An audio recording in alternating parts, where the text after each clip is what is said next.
The Christmas witch is Santa Claus's long lost twin sister.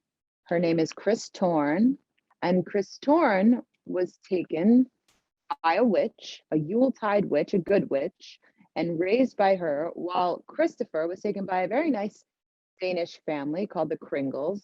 Now we know what happened to him. He became very popular and all those kinds of things.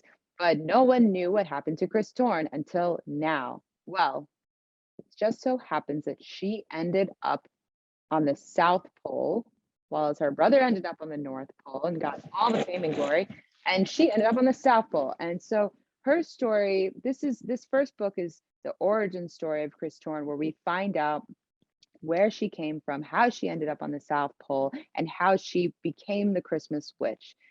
Over the years, after trying so desperately to find her brother, this kind of legend started. These rumors started about her, and she's I like to call her a very misunderstood character. She was never meant to be an evil witch. She was a Yuletide witch. She's all about nature. She has powers. She can talk to animals, and she's just a misunderstood character wrapped up in a Christmas bow with a witch hat. I was very inspired by John Bauer, who's a Swedish illustrator from way back in the day, and he was kind of the one that would do a lot of those like Nordic troll troll stories. And I got all these books, these John Bauer Nordic troll books, and I was reading all these fairy tales, and I always loved trolls and elves and fairies and things like that. And we just don't have a lot of that in America. So I just thought, like, wouldn't it be fun to have some kind of witchy, kind of fairy character and as a Christmas figure for children in America, and also a female figure that's not just the wife, Mrs. Claus, who's like, she's not allowed to come on the sleigh. I mean, she's at home doing the laundry or whatever. So I just thought, let's have a powerful Christmas female figure for the little children, that's all about nature and all about the earth, because I think now more than ever, kids need to be reminded of how magical the earth is.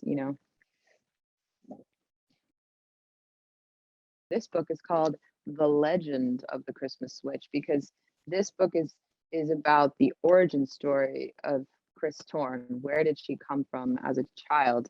But as you can tell when you read the book, there's not a happy ending here, because it's not the ending.